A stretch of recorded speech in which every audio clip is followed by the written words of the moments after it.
கோடை விடுமுறை மற்றும் சித்ரா பௌர்ணமியை முன்னிட்டு சென்னையிலிருந்து மக்கள் சொந்த ஊர்களுக்கு ஏராளமான பொதுமக்கள் படையெடுத்து வருவதால் சிங்கப்பெருமாள் கோவில் அருகே ஜிஎஸ்டி சாலையில் கடும் போக்குவரத்து நெரிசல் ஏற்பட்டுள்ளது. இதுகுறித்த கூடுதல் தகவலை செய்தியாளர் துஷால் வழங்க கேட்கலாம். துஷால் வணக்கம். தற்பொழுது தொடர் விடுமுறையை முன்னிட்டு மக்கள் அனைவரும் சொந்த ஊர்களுக்கு செல்வதற்காக படையெடுத்திருக்கின்றனர். தற்பொழுது ஜிஎஸ்டி சாலையில் செங்கல்பட்டு மாவட்டத்தில் போக்குவரத்து நெரிசல் ஏற்பட்டிருக்கிறது. அங்குள்ள முழு விவரங்கள் என்ன? சலோமி வணக்கம். சித்திரா பௌர்ணமி, மே தினம், வார விடுமுறை என தொடர் விடுமுறை எதிரொலியாக சிங்கப்பெருமாள் கோவில் அருகே கடுமையான போக்குவரத்து நெரிசலானது ஏற்பட்டுள்ளது. அதே போல ஊரப்பாக்கம், கிளாம்பாக்கம் உள்ளிட்ட பகுதிகளிலும் கடுமையான போக்குவரத்து நெரிசலானது ஏற்பட்டுள்ளது. அந்த காட்சிகளை நம்மால் பார்க்க முடிகிறது.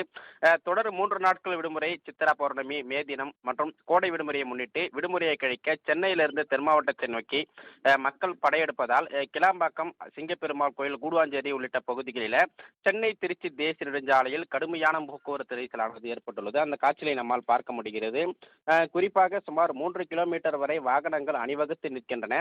அதே போல இரவு நேரம் என்பதால அரசு பேருந்து, ஆம்னி பேருந்து, இருசக்கர வாகனம், கார், ஆட்டோ உள்ளிட்ட வாகனம் மூலம் தென் மாவட்டத்தைச் சேர்ந்த மக்கள் தற்பொழுது ஒரே நேரத்தில், அதாவது சென்னையிலிருந்து புறப்படுவதால் இந்த பகுதியில் கடுமையான போக்குவரத்து நெரிசலானது ஏற்பட்டுள்ளது.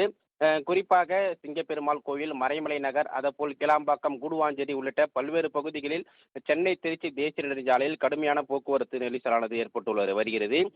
போக்குவரத்து நெரிசலை சமாளிக்க முடியாமல் போக்குவரத்து போலீசார் திணறி வருகின்றனர். இந்த பகுதியில் குறிப்பாக ஒரு ஆம்புலன்ஸ் கூட செல்ல முடியாத அளவிற்கு கடுமையான போக்குவரத்து நெரிசலானது ஏற்பட்டுள்ளது. சலோமி, தங்களின் முழு விவரங்களுக்கு நன்றி துஷால்.